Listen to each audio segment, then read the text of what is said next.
ça va être puissant. Dis à ton ami, ça va être puissant.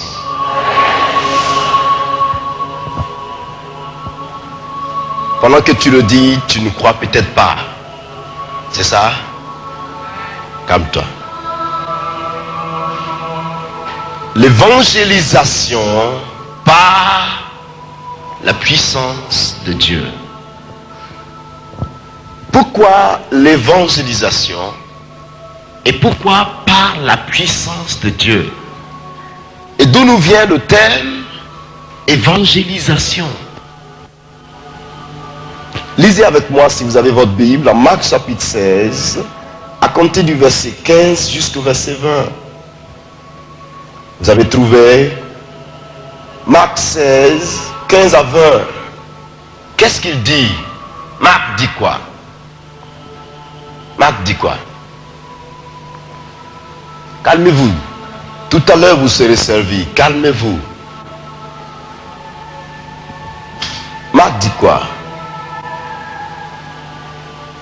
Puis il leur dit, allez, voyez, allez, tout le monde me dit, tout le monde dit avec moi, allez, fais le signe, allez, c'est-à-dire quoi? Un mot d'ordre à exécuter, je suis d'accord? Va, quelqu'un te dit, va, tu vois, il dit, allez, excusez-moi, par tout le monde et prêcher la bonne nouvelle à toute la création.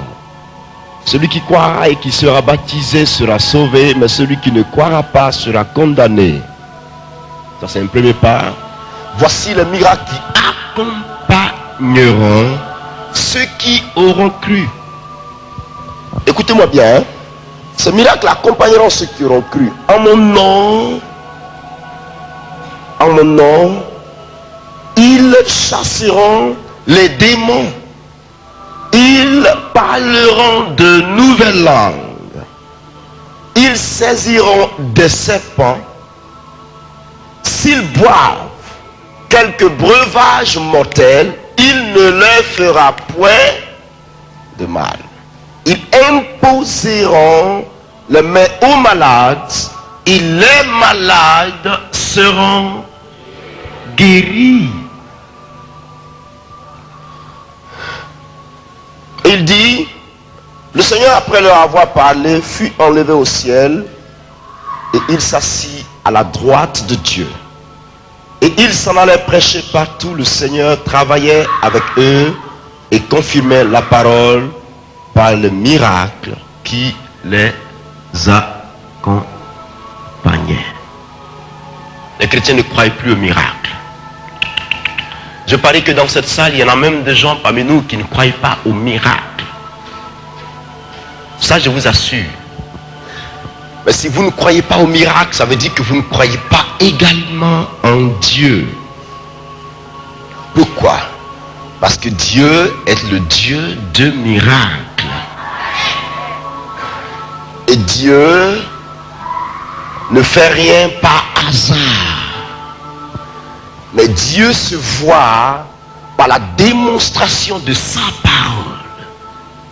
Dieu, la Bible dit, Dieu est esprit. Et Dieu est saint. Dieu est donc esprit saint. S'il est esprit, ce qui signifie que je n'ai pas la capacité de le voir physiquement. Je l'entends me parler par sa parole. Je vois, je lis, et je parviens à discerner son plan à partir des Écritures. Mais je ne le vois pas. Dieu est le Dieu qui ne se voit pas, mais qui se détermine par l'accomplissement de sa volonté, parce que dans la démonstration de sa gloire, sa volonté se matérialise par le miracle parfaitement établi devant moi que je peux voir. Alléluia. Donc Dieu ne se voit pas, mais l'aboutissement de son action peut se voir. Je suis d'accord? Est-ce que je suis d'accord? Dieu, par conséquent, est le Dieu qui fait toutes choses de façon miraculeuse. miraculeuse. Et quand vous voyez dans la Bible, il n'y a rien que Dieu a réussi à accomplir, ou alors que Dieu a accompli, qui ne manque pas de sa force ni de sa puissance. Tout ce qu'il fait est miraculeux. Tout ce qu'il fait est puissant. Tout ce qu'il fait est le résultat de sa souveraineté. Tout ce qu'il fait reflète sa gloire. Je veux que tout le monde soit clair. Je veux que nous soyons d'accord. Ici en Côte d'Ivoire, il est l'heure. Vous savez mes frères, il est l'heure. Ce soir, Dieu va richement nous bénir, s'il vous plaît. Il est l'heure. Je vous dis, si vous avez votre Bible, suivez-moi. Commencez à me suivre dès maintenant. Parce que si vous ne me suivez pas maintenant, à la fin, vous ne comprendrez pas. Parce que nous allons partir en eau profonde dans cette parole aujourd'hui. Nous allons descendre dans les Écritures. Et je voudrais que vous compreniez la réalité. En effet, quand vous considérez toute la Bible, depuis l'Ancien Testament jusqu'au Nouveau, jusqu'à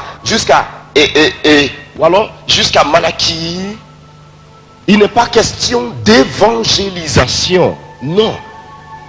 Et ce que vous pouvez voir, par exemple, Ézéchiel 33, donne des avertissements. Dieu avertit Israël.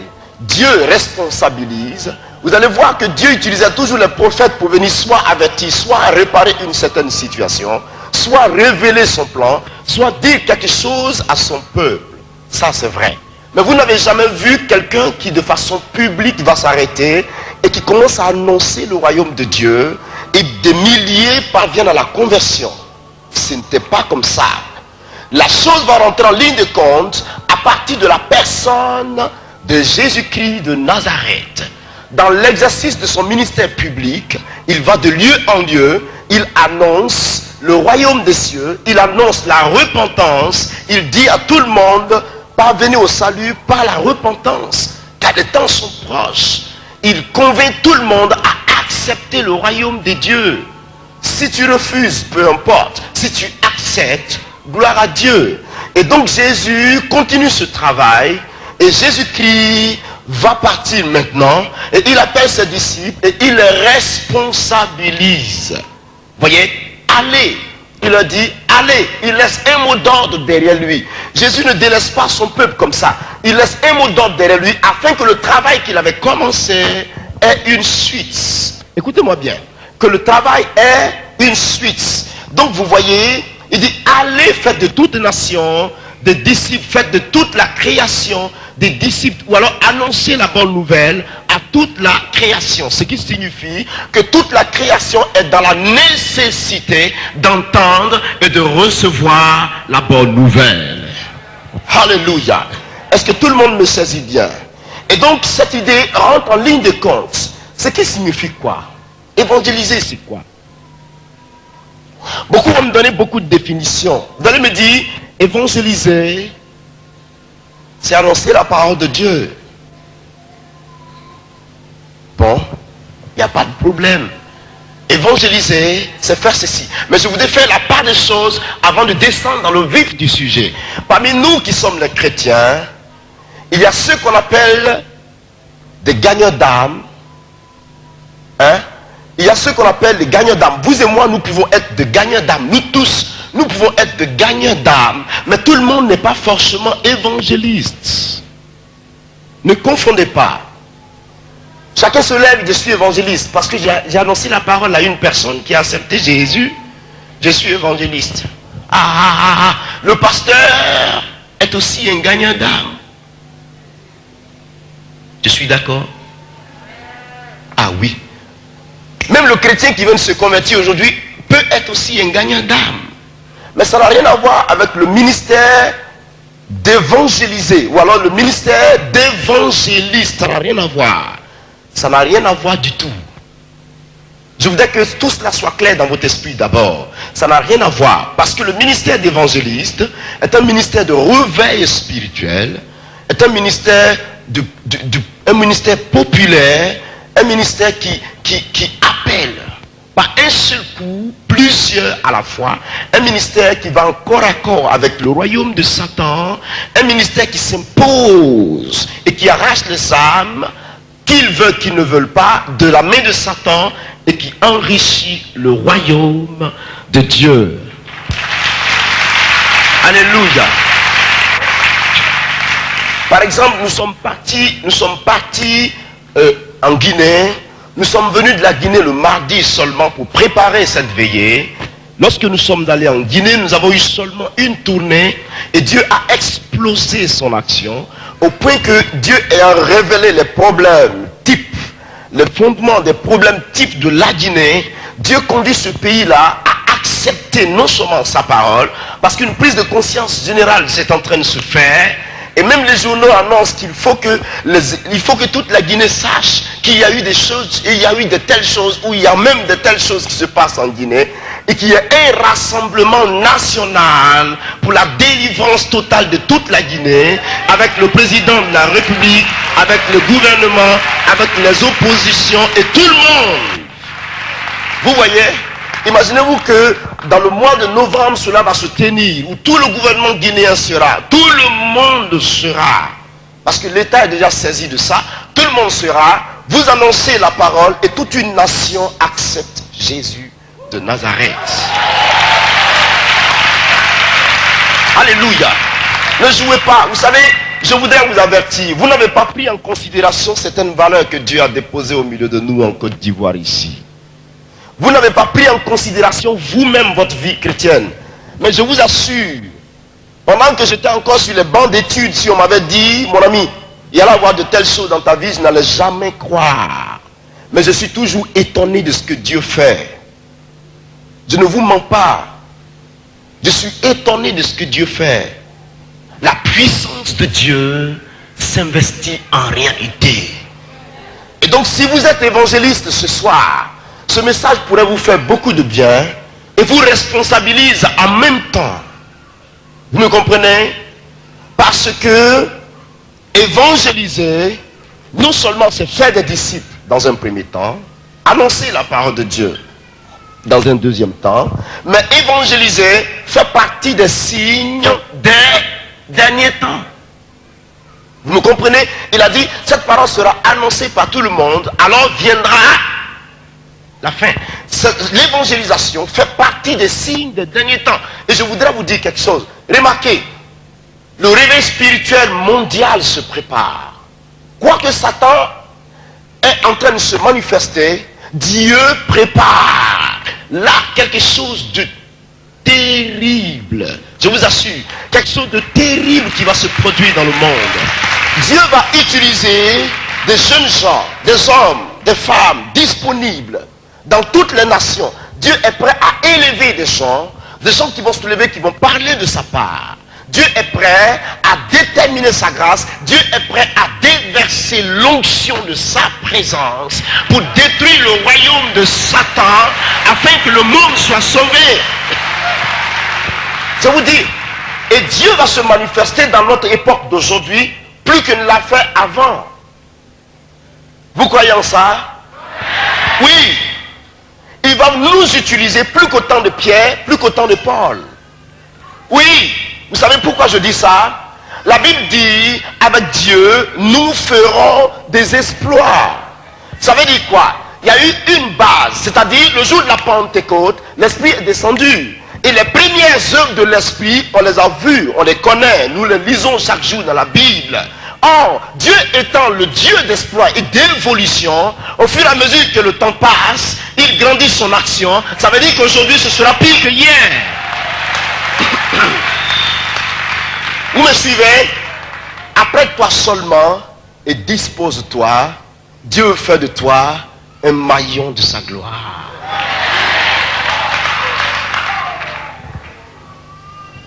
Je voudrais vous le dire.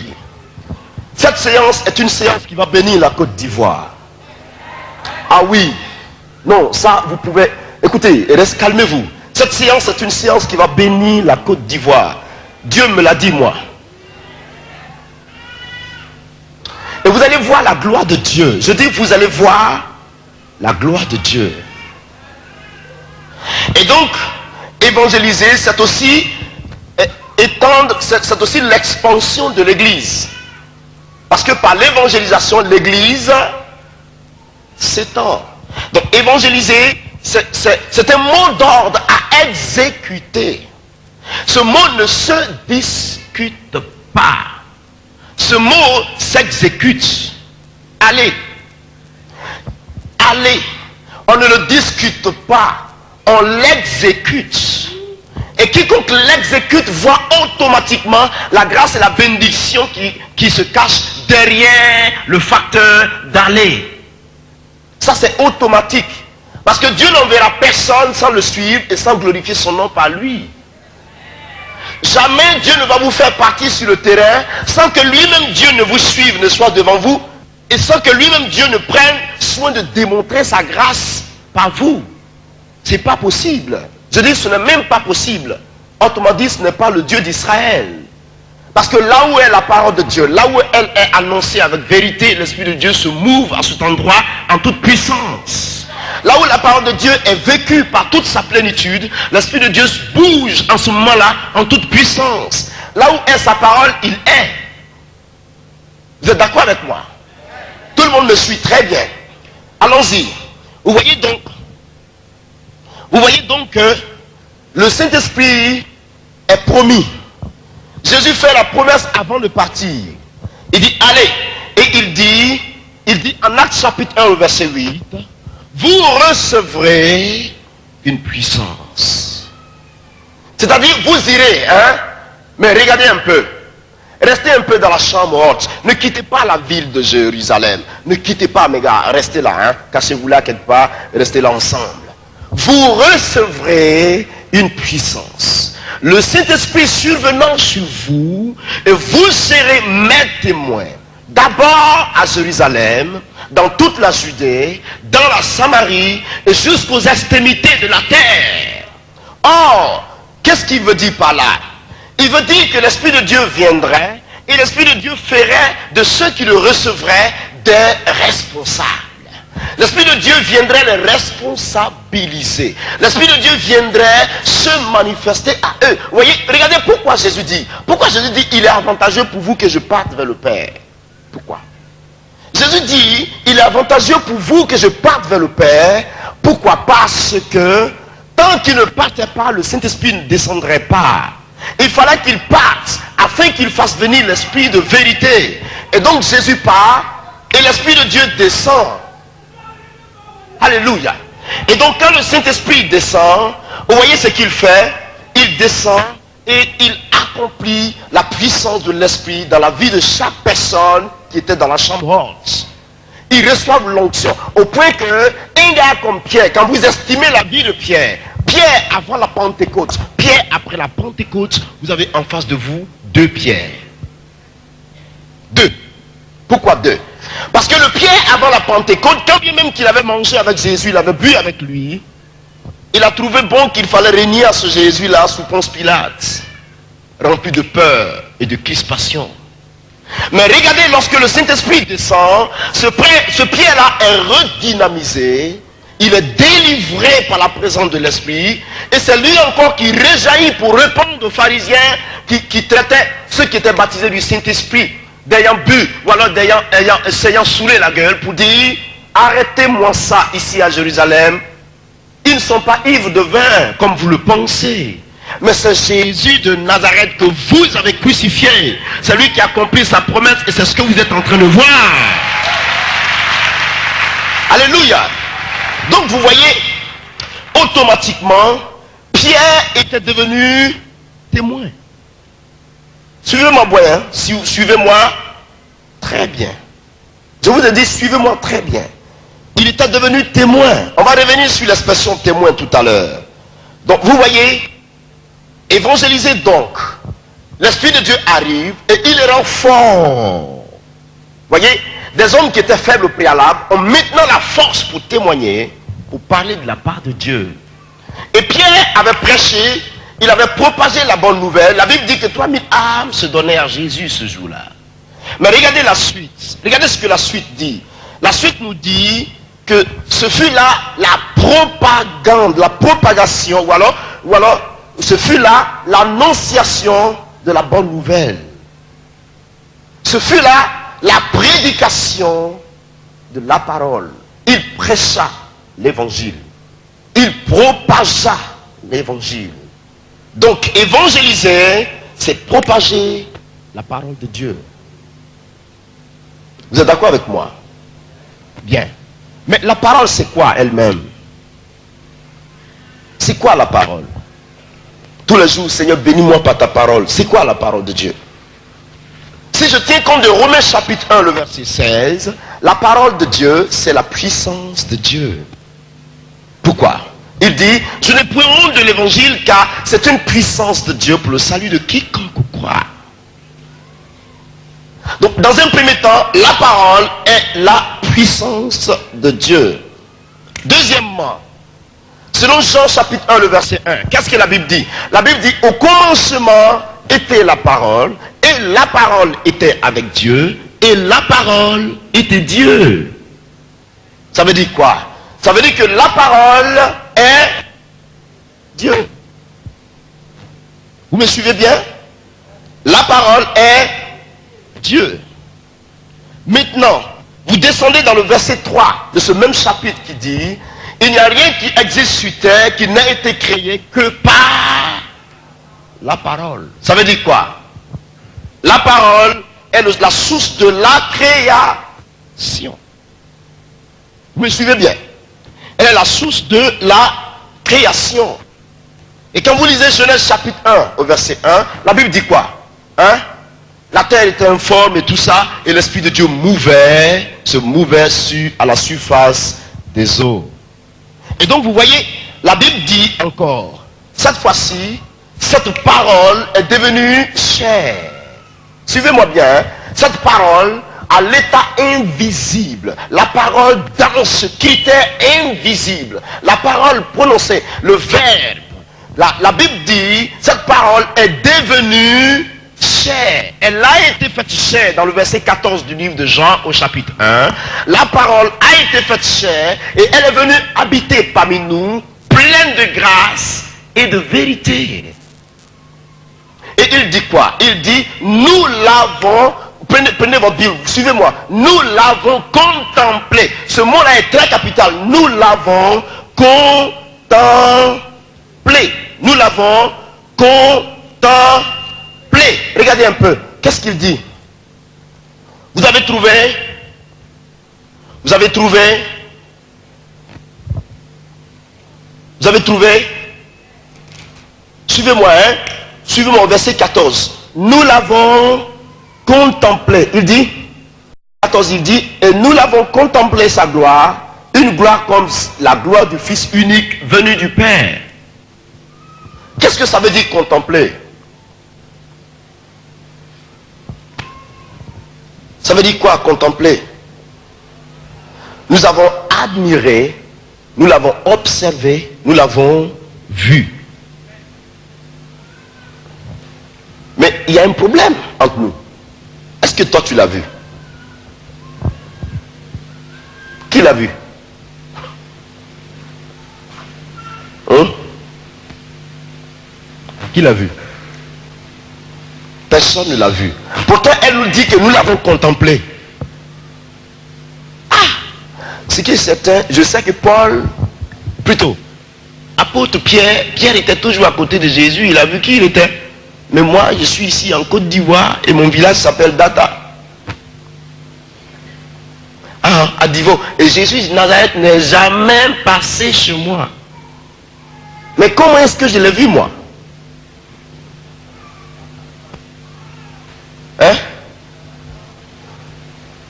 Par la puissance de sa parole, par sa parole. Attendez, je vais vous aider. Il dit, vous serez mes témoins. Mais c'est dangereux.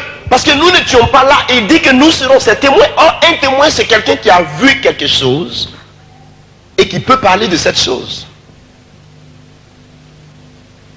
Pourquoi? Il a vu. Il a vu ce que c'est. Il a assisté au combat. Donc, il peut raconter la chose. Il a entendu et il a vu au même instant. Vous me suivez? Vous avez votre Bible en main, c'est ça? Suivez-moi très bien. Comment pouvons-nous dire que nous sommes témoins? Alors qu'on ne l'a même pas vu. J'ai dit, mais on ne l'a même pas vu du tout. Et nous sommes témoins. Ah, camarades. Pierre encore, ça se comprend. Parce que Pierre et autres étaient des témoins oculaires. Ils ont vu même le tombeau ouvert. Ils ont même vu qu'il leur a apparu quelque part dans la chambre. Ils l'ont suivi encore. Ils l'ont vu quand pendant qu'ils étaient sur la montagne des Oliviers. Mais nous, on l'a vu comment? Et comment sommes-nous témoins? Comment moi je peux témoigner de quelque chose que je n'ai pas vu? Vous me suivez? Suivez-moi. Ils étaient témoins parce qu'ils ont tout vu, ils ont tout vécu. Mais nous, pourtant la même promesse est à nous. Cette promesse est égale aussi à nous. Elle est à nous. Comment pouvez-vous comprendre ça? Nous sommes témoins également. Mais pourquoi? En quoi sommes-nous témoins? Nous sommes témoins en 3 raisons. 3. Lesquelles des raisons? D'abord, nous sommes témoins parce que, pourquoi? À cause de la promesse faite à Abraham. Genèse 17, verset 15, je crois. Et deuxièmement, nous sommes témoins à cause de cette promesse. Plutôt, à cause de ce que la parole fait de nous des enfants de Dieu par la foi, et elle nous rend héritiers. Vous me saisissez? Nous sommes témoins à cause de ce qu'elle nous rend héritiers. Je peux vous donner des références à la maison, vous allez chercher Romains 8, 17, Galates 4, verset 7, Hébreux 1, verset 1 à 2, Jacques 2, 5. Vous pouvez voir encore Hébreux 6, verset 17. Ça va vous aider. Et troisièmement, nous sommes témoins à cause du don du Saint-Esprit. Je suis d'accord? À cause du don du Saint-Esprit. Pourquoi? Parce que le don de Dieu nous a été promis à nous.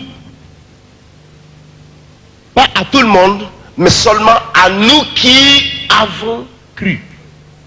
Il est bon de mentionner ça. L'Esprit de Dieu n'est pas donné à tout le monde sur le marché. Il est donné à ceux qui ont cru. D'abord. Deuxièmement, nous sommes témoins à cause du rôle que le Saint-Esprit viendrait jouer en nous. À cause du rôle. Voyez ce qu'il dit. Voyez ce que la Bible dit de son rôle. La Bible dit que l'Esprit de vérité viendra en vous. En Jean 16, il viendra en vous. Il ne témoignera pas de lui-même, mais il prendra de ce qui est à moi Jésus et il vous l'annoncera. Voyez? Donc l'Esprit de Dieu lui-même viendra témoigner en nous. Ça veut dire que nous allons figurer et lui va parler. Un autre aspect que je voudrais signifier, parce que l'évangile ne se prêche que par le Saint-Esprit. Est-ce que tout le monde me saisit? La Bible dit quoi? Nul ne peut dire que Jésus est Seigneur si ce n'est par le Saint-Esprit. Et la Bible dit quoi? En Luc chapitre 6, le verset 45, il dit quoi? C'est de la bouche, de l'abondance du cœur que la bouche parle. Pourquoi? Quand je recevrai le Saint-Esprit, quand je serai rempli de l'Esprit de Dieu, il n'y a que l'Esprit de Dieu qui parlerait au travers de moi. Quand vous voyez quelqu'un rempli d'un esprit de sorcellerie, il n'y a que la sorcellerie qui va démontrer. Ah oui, quand vous voyez quelqu'un qui est rempli d'un esprit d'impudicité, vous ne verrez que l'impudicité se manifester au travers de lui. Donc l'esprit qui t'anime, c'est lui qui va te manipuler. C'est lui qui va t'utiliser. Ça veut dire que si je suis rempli du Saint-Esprit, alors les choses de Dieu se manifesteront. On est d'accord? C'est de l'abondance du cœur que la bouche parle. Vous me suivez très bien. ce qui démontre qu'il est important et de façon impérative que chaque chrétien recherche la plénitude de l'esprit. Dis à ton ami, recherche la plénitude de l'esprit, s'il te plaît.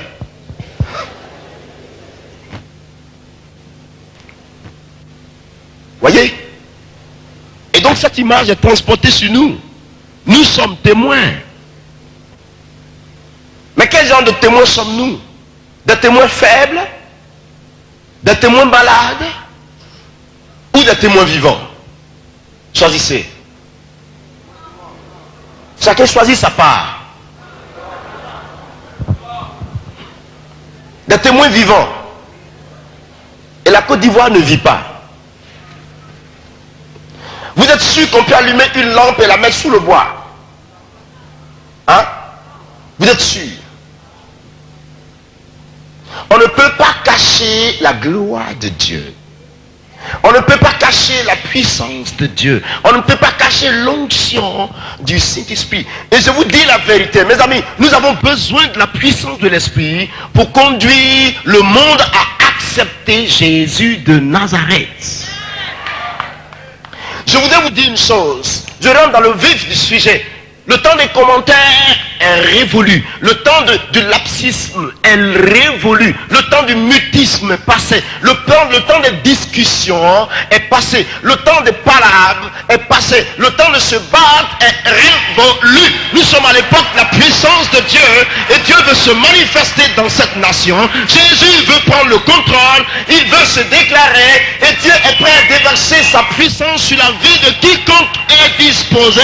Et cette nuit, vous verrez la puissance de Dieu vous remplir. Je dis ce soir. Ça suffit. Ça suffit. Dis à ton ami, ça suffit. Monte ici. Monte. Où sont les commandos? J'ai besoin de 6 commandos. Dépêchez-vous. Dieu me donne une image. Dépêchez-vous. Ne faites pas que cela me quitte. Venez. Venez les enfants, venez. Placez-vous ici. Bien. Suivez-moi très bien. Parce que nous allons grimper à l'échelle. Ça, je vous en prie. Suivez-moi bien. Toi, couche-toi. Couche-toi. Dors, voilà. Dors. Bon. Viens mon gars. Mets-toi ici. Viens. Mets-toi en face de lui. Vous deux restez face à face. Viens. Toi viens par là. Mets-toi en position de course comme quelqu'un qui va courir. Vous deux venez. Mettez-vous derrière lui en position de course comme quelqu'un qui va courir. Mais votre main est comme ça. Ça veut dire que vous voulez le tuer. Hein? Le sang de Jésus vous couvre. Hein? Mais une image est dans mon esprit que je voudrais révéler aux Ivoiriens aujourd'hui. Il est en position de course. Vous aussi vous êtes en position de course, mais armé. Maintenant, forme un coup de poing. Toi aussi forme un coup de poing. Et l'autre dit, tu es mauvais. L'autre dit, tu es mauvais. Tu n'es pas bon. Je vais te taper. Parle aussi. Dis la même chose. Toi, tu vaux rien. C'est moi le meilleur. C'est moi qui suis meilleur sur le terrain. Poursuivez-le. Vous voyez ces images-là? Vous voyez ces images? Une église poursuit l'autre. 2 églises poursuivent l'autre pour le tuer. Et deux églises se battent et se divisent entre elles pendant que le monde meurt à côté.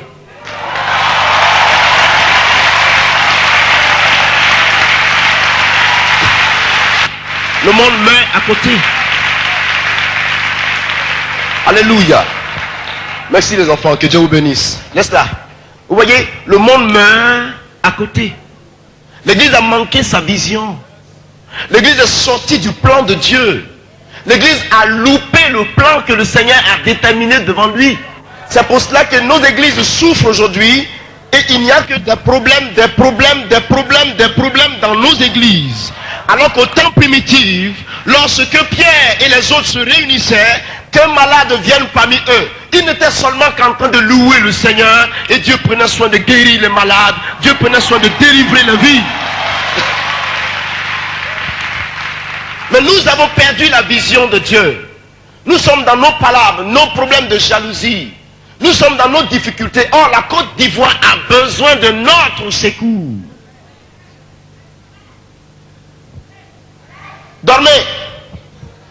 Dormez, dormez. Ne vous réveillez pas. Dormez.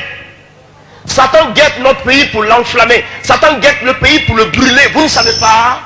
Vous ne savez pas. Satan guette le pays pour le détruire. Et vous avez reçu la puissance de Dieu. Et vous dormez. Et vous savez vous battre. Et les églises savent s'insulter. Sur le terrain, c'est moi qui suis le meilleur. C'est moi qui ai l'onction. C'est nous qui avons les meilleurs enseignements. Ou ceux-là, c'est des possédés. Mais vous n'avez jamais délivré ceux que vous dites qui sont possédés. Qui est possédé alors?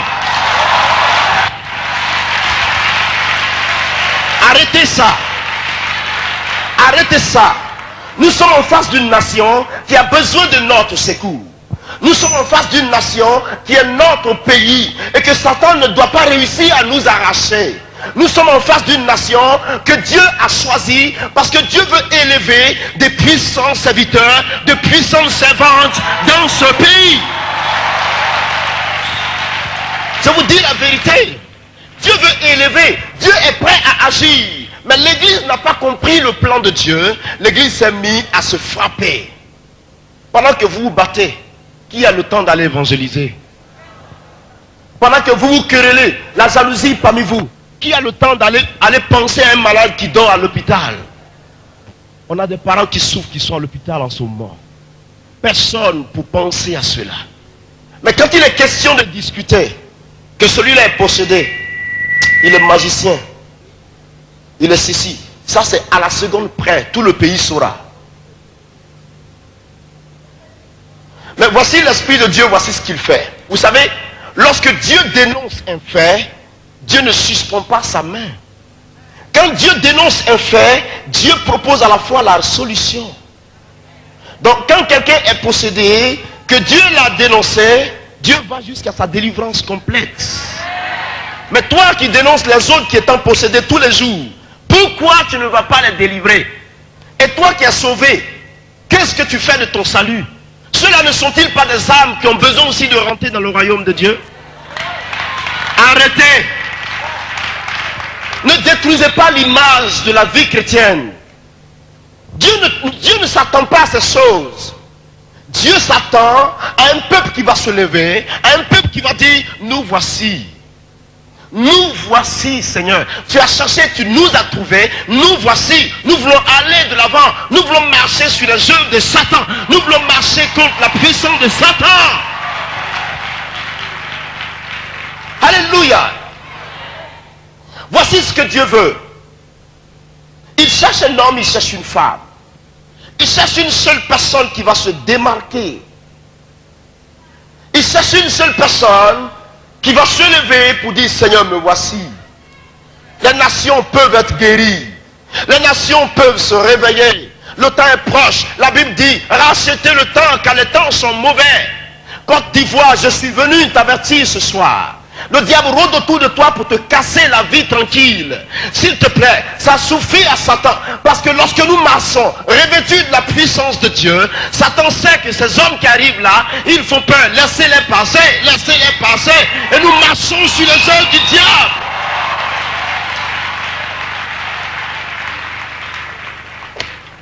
Il sait. Cette nuit nous sommes ici, le diable est au courant de cela. Et il gémit de froid. Pendant qu'il ne fait pas froid. Je vous dis la vérité. Le monde entier est en train de se réveiller. Vous allez en Corée, il y a un réveil puissant sur la Corée. Vous allez aux États-Unis, un réveil est instauré sur les États-Unis. Vous allez même tout près en France. Dieu est en train de faire lever la France. La France que tout le monde croyait incrédule. On m'a donné un témoignage tout à l'heure à 20 h. Que quelque chose de terrible se passe en France. terrible se passe en France. Je dis, qu'est-ce qui se passe? On me dit, tout le monde réclame que tu arrives ici, dardard. Parce que tu as allumé un feu ici, qui embrase tout le monde, même dans les rues, même dans le métro.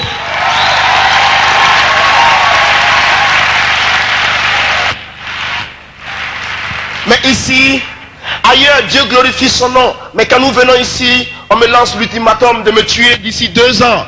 Fais attention parce que tu vas mourir avant moi. Fais gaffe. Votre ultimatum que vous m'avez lancé, laissez-moi vous dire une chose. Je n'ai même pas encore accompli ce pour lequel Dieu m'a appelé. Et tant que la volonté de Dieu ne sera pas finie de s'accomplir, personne ne pourra me mettre la main là-dessus. Personne. Je voudrais vous dire une chose. Je suis aussi citoyen de la Côte d'Ivoire. Je mérite aussi de vivre. Et je mérite d'être aussi en bénédiction pour ma nation. Donc calmez-vous. Parce que le tout premier qui va se lever, qui que tu sois, tu vas au tombeau et nous prêchons l'évangile pour aller en avant.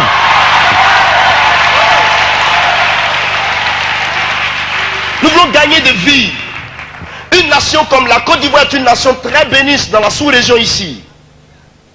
Non, ce n'est pas un orgueil, mais c'est une grâce. Nous avons un pays très béni. Ce qui nous manque, c'est le spirituel. Il nous manque le spirituel. Mais si nous avions le spirituel, je vous assure, ce serait un pays qui va bouleverser. Or, le spirituel est à côté de nous, mais personne n'ose sauter là-dessus. Parce que nous nous basons sur nos problèmes de personne. On a dit ça. Il paraît que. Il s'est rentré à gauche. Il s'est sorti à droite. Et le diable est arrêté. Il se moque. Il dit qu'ils sont spirituels. Regardez-les. Je les ai cognés entre eux. Et Satan nous détruit. Moi, je voudrais vous dire une chose. Si cette nation veut connaître la gloire de Dieu, il est temps de se lever. Il est temps de se lever. Ce n'est pas les capacités spirituelles qui manquent. Vous voulez quoi? Vous voulez l'onction? Vous la recevrez cette nuit dans le nom de Jésus. Non. Moi, je voudrais vous dire, il n'y a rien qui nous manque. La seule chose qui reste, c'est de se lever. C'est tout. Que voulez-vous? Les dons spirituels, Dieu les dispose. Les âmes de l'esprit, Dieu les dispose. Les arts de l'esprit, Dieu les dispose. La puissance de Dieu, Dieu la dispose. L'onction du revêtement de l'esprit, elle est disponible cette nuit dans cette salle. Elle est là.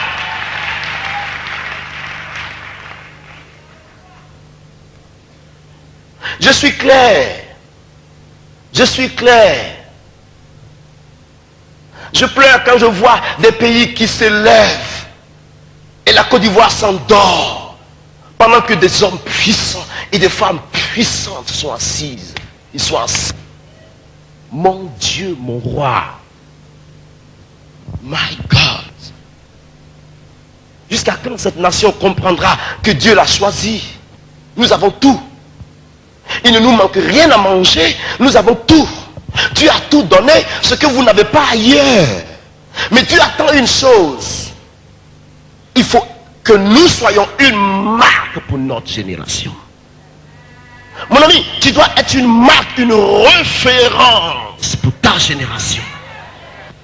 Non, il faut que tu sois une référence pour ta génération.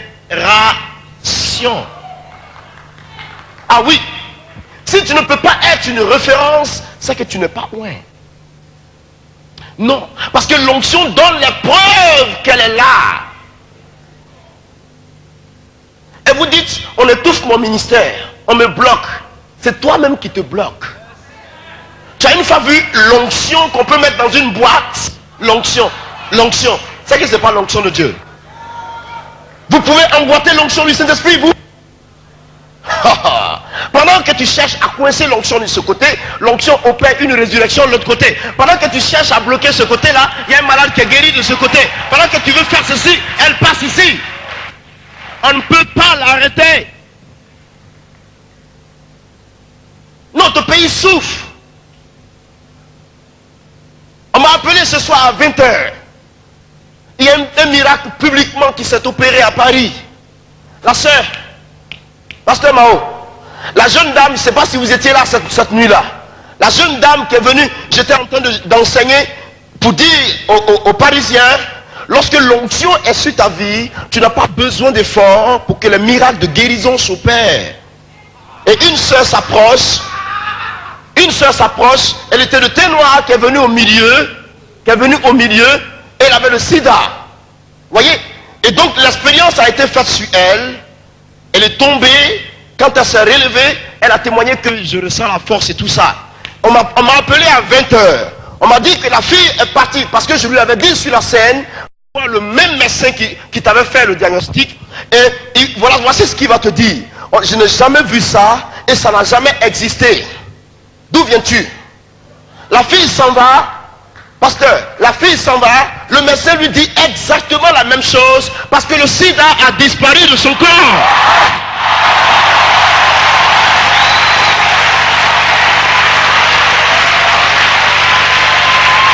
Alléluia. Donc on m'appelle à 20 h et ils sont affolés dans Paris. C'est pas possible. Et elle a rendu témoignage publiquement ce dimanche. Ce dimanche-là. Elle a rendu publiquement témoignage. Elle a parlé. Je dis, Jésus m'a guéri du sida. Jésus, vous étiez tous ici quand Jésus m'a guéri. Ils étaient affolés quand ils m'en parlaient. On me dit, regarde, il faut que tu arrives ici pour l'école du ministère. Je dis, pas question, ce soir je vais prêcher. Laissez-moi. C'est vous seuls qui connaissez les bonnes choses.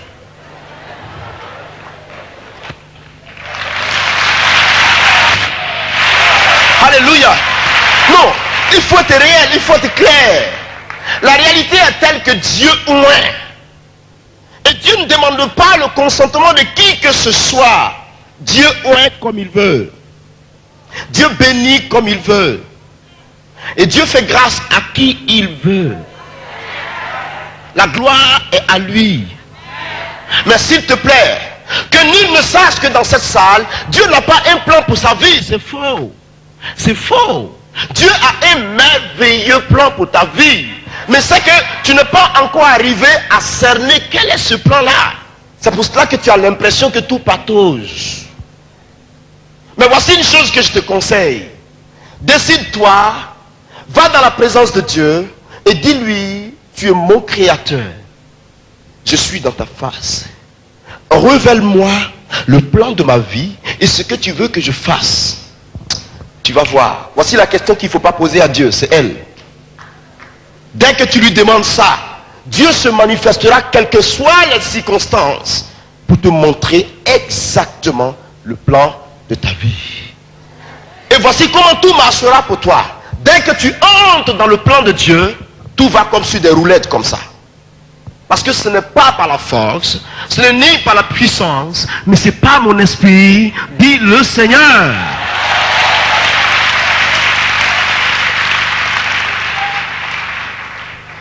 Cela est possible.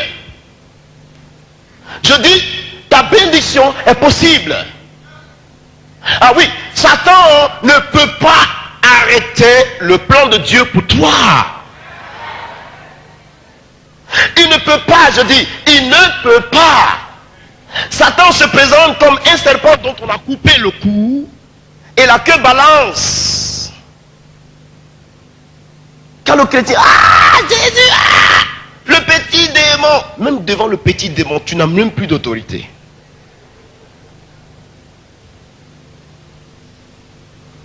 Mes amis, Dieu veut nous oindre. L'onction est dans ce pays. Je ne vous mens pas. L'onction est en Côte d'Ivoire. Je ne vous mens pas. Dieu a disposé l'onction pour ce pays. Quand nous évangéliserons, Et il faut que les signes et les prodiges accompagnent la parole qui sort de notre bouche. Pourquoi? Ceux qui disent qu'ils ne croient pas au miracle, laissez-moi vous dire que le miracle donne toujours l'occasion à certaines personnes de se convertir. Dans un premier temps, le miracle fait édifier notre foi, fait grandir la foi. Le miracle est la gloire manifestée de Dieu, démontrée devant les hommes. Pour qui veut voir, pour qui veut entendre, pour qui veut sentir, pour qui veut toucher. Le miracle est la puissance de Dieu démontrée. Le miracle est nécessaire pour la vie de chaque personne d'entre nous. Le miracle de Dieu est tout juste à côté de celui qui espère en Dieu. Le miracle est possible encore aujourd'hui. Si le miracle n'existe plus, alors Jésus n'existe plus. Pourquoi? Parce que Jésus lui-même est un miracle parfait de Dieu. Ah oui. Ah oui. Ah oui. Ah oui. Suivez Jésus. Regardez. Je vais vous le démontrer à partir des Écritures. L'ange arrive, il dit à la fille, tu es bénie. Ah, quelle est cette salutation ce matin? Il dit, je te salue. Oh, on m'a jamais salué comme ça, de bonheur. Qui rentre et qui me salue? N'aie pas peur, c'est moi l'ange Gabriel, Dieu m'a envoyé. Ah, ange Gabriel. Il dit, ne t'inquiète pas. Le Très-Haut viendra sur toi. La puissance de son nom te couvrira. Il touchera ta bassesse. C'est pour cela que le saint enfant que tu porteras dans ton sein sera appelé le Fils de Dieu. Parce que l'Esprit viendra le concevoir dans ton sein. Il dit quoi? Le Très-Haut te couvrira de son ombre. C'est quoi l'ombre du Très-Haut? C'est l'onction du Saint-Esprit. C'est l'onction. C'est l'onction. Il te couvrira. Te couvrira. L'onction viendra sur toi. Et l'Esprit concevra un tout bébé dans ton sein. Ce bébé-là, tu l'appelleras Jésus. Vous comprenez? Écoutez-moi bien. Hein? La fille est vierge. Et ce qui est épatant, c'est que Joseph remarque que Marie m'a trompé. Non. Ça, Marie m'a trompé. Marie n'est pas claire. Marie m'a trompé. Aïe. Marie m'a trompé. Ah bon? Donc Joseph décide dans son cœur de se séparer d'elle, secrètement. Je ne suis pas allé avec une femme, elle est enceinte. Ça veut dire quoi ça? Elle m'a trompé. Oh, l'Esprit de Dieu venait d'opérer le miracle. Jésus va naître du sein d'une femme vierge. Vous avez vu ça une fois dans le monde? C'est pas un miracle de Dieu?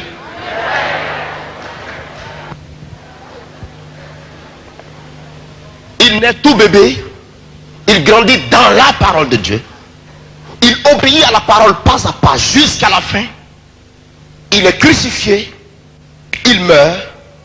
Il est enterré. Et le troisième jour, il revient de la tombe.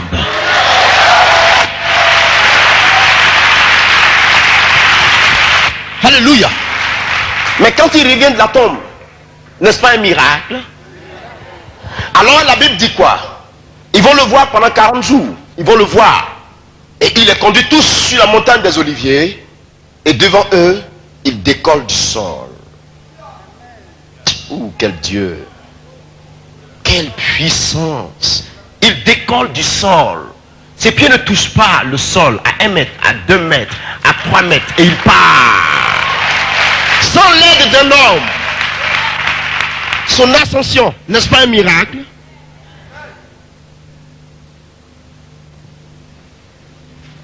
N'est-ce pas un miracle? Si le miracle de Dieu n'existe plus, ça veut dire que toi aussi tu n'existes plus. Ah oui, pourquoi? Parce que qui est intelligent pour savoir que c'est là qu'il fallait placer mon œil? Qui est intelligent sur cette terre pour savoir que le pied devait se mettre ici, il allait jouer un rôle important? Qui est intelligent sur cette terre pour positionner chaque cheveu à sa place? Savez-vous que chaque grain de cheveux a son rôle qu'il joue à sa place? La Bible dit quoi? Qui est le conseiller de Dieu? Qui lui a donné ce conseil afin que nous puissions bénéficier en retour? Qui lui a donné cette sagesse? Regarde ta morphologie. Regarde comment tu es beau. Regarde. Regarde toi-même. Tu t'es créé toi-même. Tu sais te créer. Respire, je vais voir. Tu as respiré, non? D'où vient l'air? D'où cela vient? La physique, la métaphysique ne saurait me déterminer cette action. Dans tous les cas, la Bible dit, le vent souffle. On ne sait d'où il vient. On ne sait où il va. Mais il souffle. Il en est de même pour l'esprit. Quand tu as respiré, tu n'es pas satisfait. Qui est sage pour créer le système respiratoire comme ça? Les narines aspirent, les fosses nasales, je ne sais pas moi, prennent la chose, conduisent d'un côté, ça tourne ici, et ton âme vit, ton âme marche. Tu as trouvé quelqu'un qui est sage pour faire ça? Tu es un miracle de Dieu.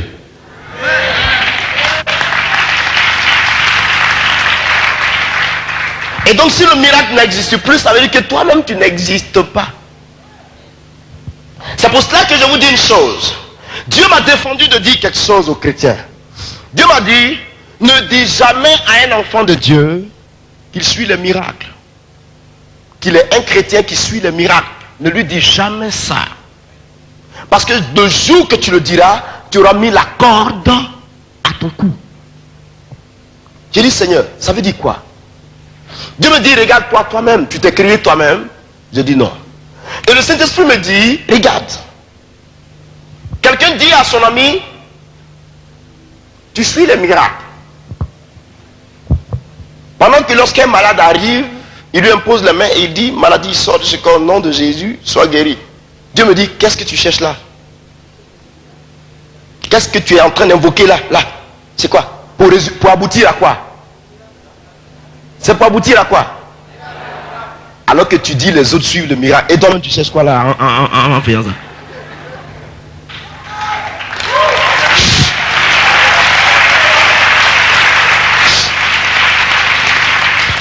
Et beaucoup d'hommes de Dieu ignorent ces choses et se condamnent.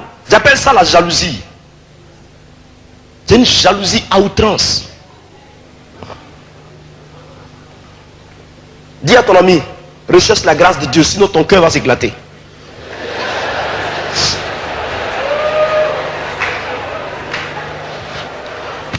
Parce qu'il faut sortir de cette rivalité. Nos parents meurent, mes amis. Ils meurent. Sérieusement, ils meurent. Je parie que beaucoup de nous détiennent des dons puissants de guérison et de miracles parmi nous ce soir. Ça, je parie. Mais vous n'avez jamais osé vous lever pour ordonner à une maladie de quitter un corps. Jamais. Parce que non, on dira que moi ceci. Voici comment vous tuez la grâce de Dieu dans vos vies. Mais le don de Dieu, plus il s'exerce, plus il prend de l'ampleur. Plus il s'exerce, plus il prend de l'ampleur. Qu'est-ce qui vous manque? Dites à Dieu, vous voulez quoi ce soir? Dites-le. Cette nuit, vous voulez quoi? Abidjan veut quoi cette nuit? La Côte d'Ivoire veut quoi cette nuit?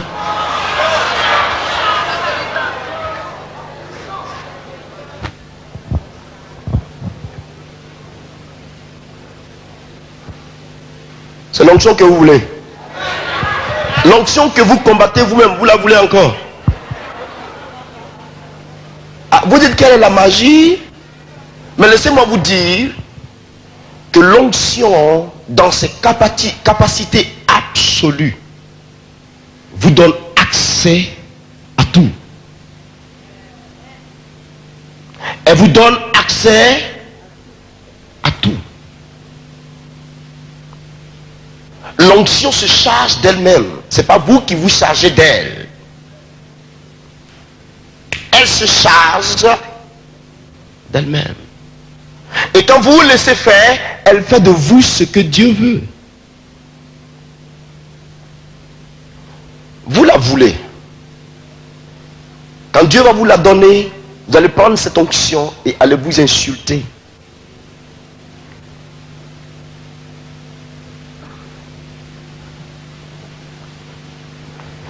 Y a-t-il un malade quelque part là?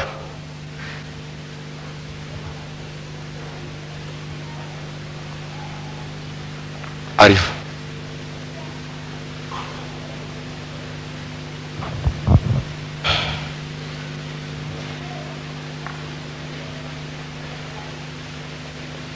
Monte ici.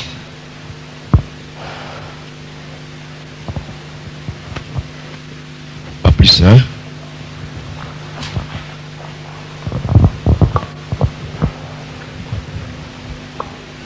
Pas plus, hein? Nous sommes d'accord. Je vais vous faire comprendre quelque chose. Nous sommes d'accord, mon ami. Hein? Sommes-nous d'accord? Mets-toi à genoux. Monte les malades qui sont là. Ils sont combien? 2, 3. Que le nombre ne s'augmente plus. Hein? Tout à l'heure, chacun aura sa part. Calmez-vous d'abord. Je vais vous montrer quelque chose. Mettez-vous à genoux. Mettez-vous à genoux.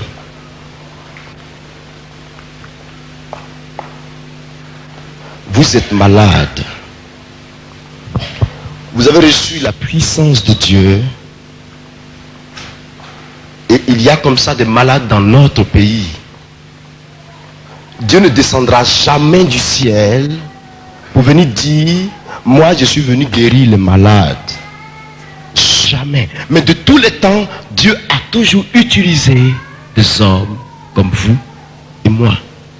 Des femmes comme vous. Des personnes comme vous et moi. Ce n'est pas mystique. Ce n'est pas non plus sorcier. C'est une question de la puissance de Dieu qui agit. C'est une question que vous figurez et Dieu démontre lui-même sa gloire. Vous croyez seulement, c'est tout ce que Dieu vous demande. Qu'est-ce que tu veux faire d'elle? Merci Jésus.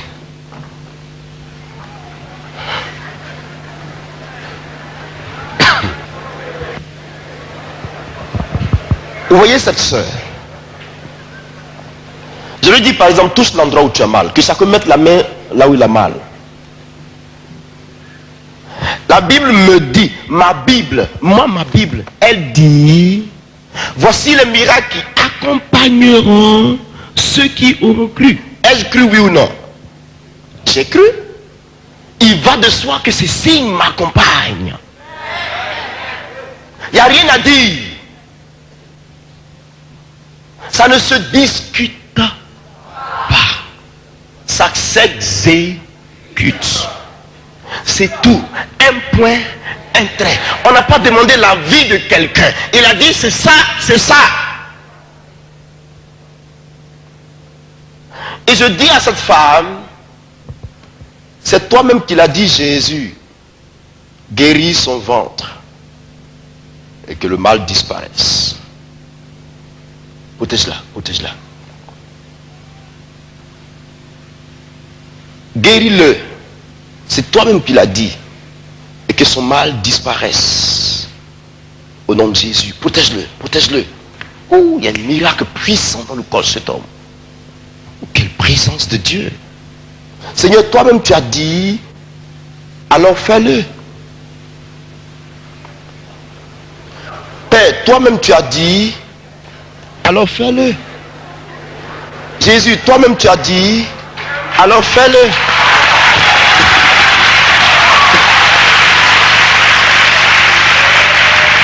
Alléluia.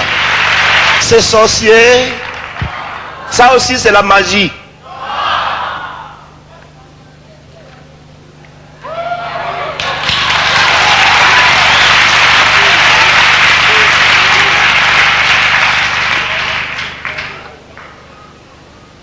Mettez-vous dans la parole. C'est pas la peine de se faire des parades.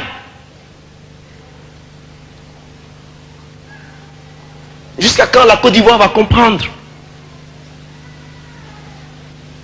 Quand nous allons évangélisons par la puissance de Dieu, démontrons que Jésus est avec nous.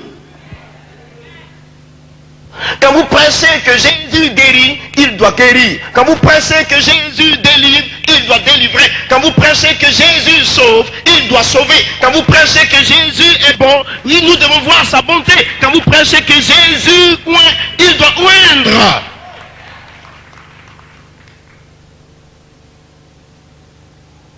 Mes amis, il faut se lever. Je dis, il faut se lever. Évangélisons par la puissance de Dieu. J'avais toute une famille d'un ambassadeur se convertit en France. Toute une famille d'un ambassadeur. Qu'est-ce qu'il a vu? Le miracle de Dieu. Ils arrivent. Toute la famille arrive le 1er août. Ils disent qu'ils viennent à Abidjan. Eux là, ils doivent venir en Côte d'Ivoire. C'est terrible ce qu'ils ont vu. Ah, ça veut dire que c'est grave là-bas. Ils viennent. Ils disent venez. Venez. Le temps du bavardage est passé. C'est fini ça. Dis à ton ami, tais-toi, c'est bon. Tais-toi.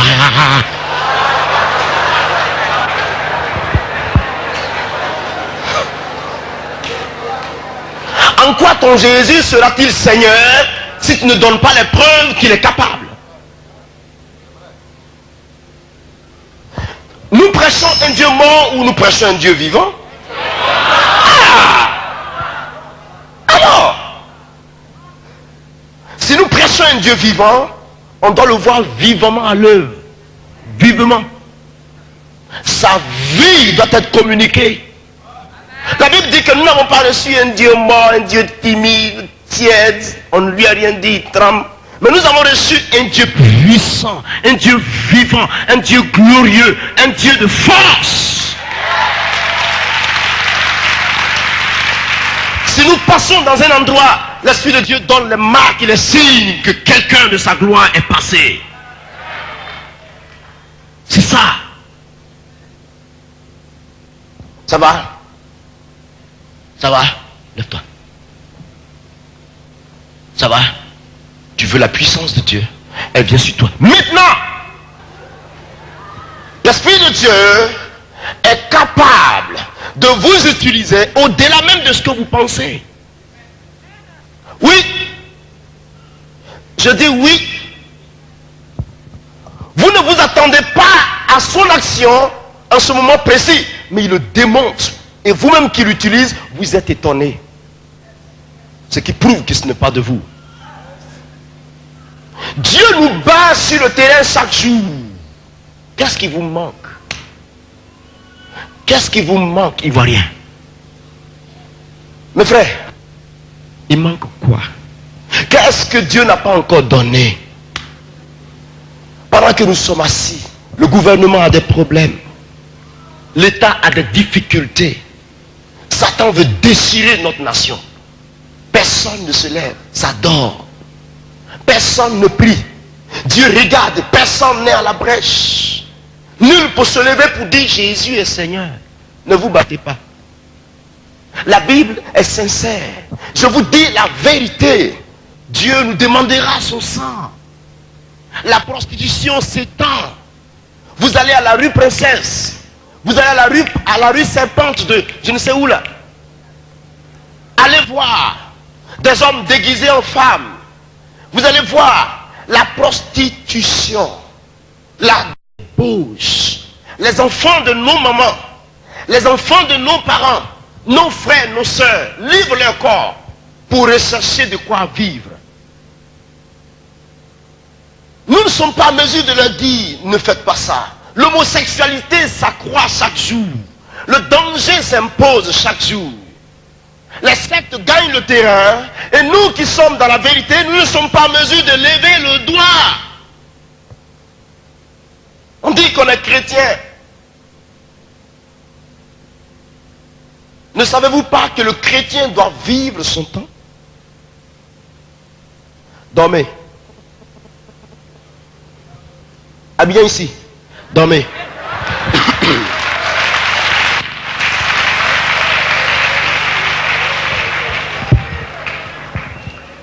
Je vous dis la vérité, mes frères. Il faut se lever. Il faut se lever. L'apôtre Paul a dit quoi? 1 Corinthiens chapitre 1, le verset 18. La prédication de la croix est folie pour ceux qui périssent, mais pour nous qui sommes sauvés, elle est une puissance de Dieu. Il dit, Corinthiens, je viens parmi vous, si telle est la volonté de Dieu, et je verrai le degré de la puissance de votre philosophie, ou alors le degré de votre science, de votre raisonnement. Car je vous dis d'avance que le royaume de Dieu ne consiste pas en parole, mais en puissance. Il faut démontrer la puissance de Dieu. Il faut la démontrer. Il faut la démontrer. Il faut la démontrer. C'est l'heure. Ce n'est pas demain, c'est aujourd'hui. Vis ton temps par l'esprit. Nous marchons par l'esprit. Nous parlons par l'esprit. Nous adorons par l'esprit. Nous chantons par l'esprit. Nous louons par l'esprit. Nous prêchons par l'esprit. Nous prions par l'esprit. Nous bénissons par l'esprit. Cherche. Ton temps est arrivé.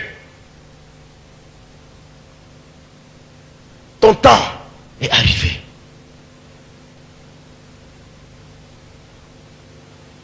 Paul dit quoi? Si quelqu'un est persuadé qu'il est de Christ, ça c'est bon. Mais qu'il sache aussi que nous aussi, nous sommes de Christ. C'est pas clair? Parce que ici en Côte d'Ivoire, quand c'est nous, c'est de Dieu. Mais quand c'est l'autre, ah ça c'est un démon, ça ce n'est pas de Dieu. Nous là, alors c'est que c'est de Dieu. Mais quand c'est l'autre, c'est pas de Dieu. Satan est le seul qui se manifeste en Côte d'Ivoire ici. Dieu n'existe pas, c'est ça. Hein? Et le diable est plus fort que Dieu. Vous cachez derrière ce raisonnement pour tuer les dons de Dieu qui sont en vous. Pour ne rien faire pour l'avancement du royaume de Dieu. Sortez de votre cachette. Je dis sortez de votre cachette. Dieu veut vous voir à nu, devant lui, devant sa face. Sortez, sortez, oh, sortez. Sors de ta cachette. Tu es utile pour la main de Dieu. Tu es utile, je dis. Tu es utile. Toi et moi, on ne jouera pas le même rôle. Mais tu as ton utilité. Tu as ton utilité.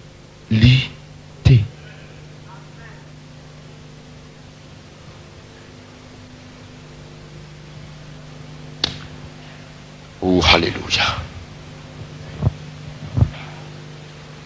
L'Esprit de Dieu va descendre ce soir. Tu vois, Seigneur, ils disent qu'ils veulent l'onction pour évangéliser puissamment. Regarde, il y a une seule chose que je te demande cette nuit. Non seulement tu vas guérir miraculeusement tous ceux qui sont malades, tu donneras la délivrance à ceux qui en ont besoin. Et ce soir, descend l'onction du Saint-Esprit.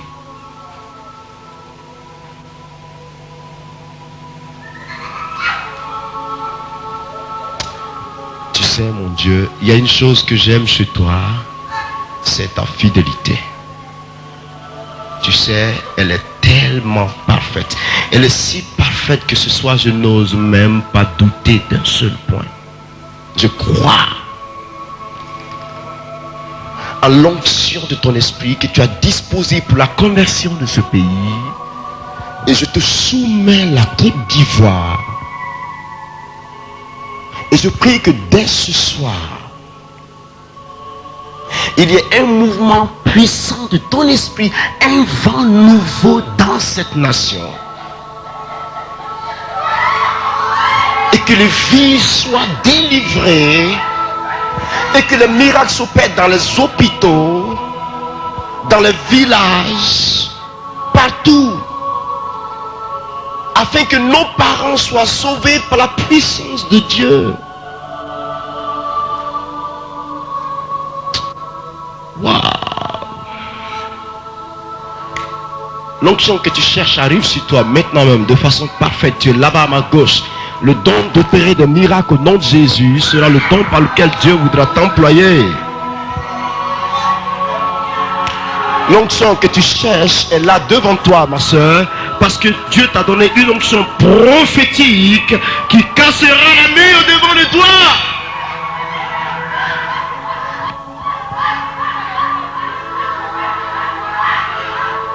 La puissance de l'esprit que tu cherches depuis fort. Le don d'opérer des miracles au nom de Jésus que tu cherches depuis fort. Voici la réalité de ce don aujourd'hui sur toi, mon ami qui est assis là-bas. Parce que Dieu t'attend. Il t'attend. Il t'attend.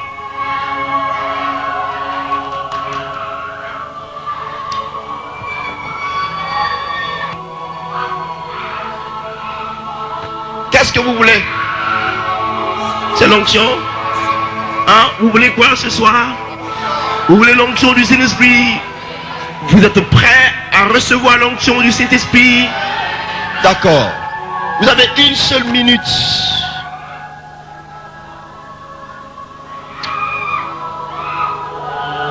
Ouh, quelle présence!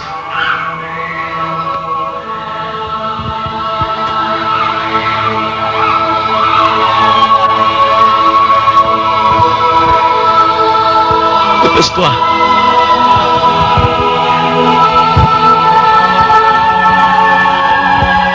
Qu'est-ce que vous voulez? Qu'est-ce que vous voulez?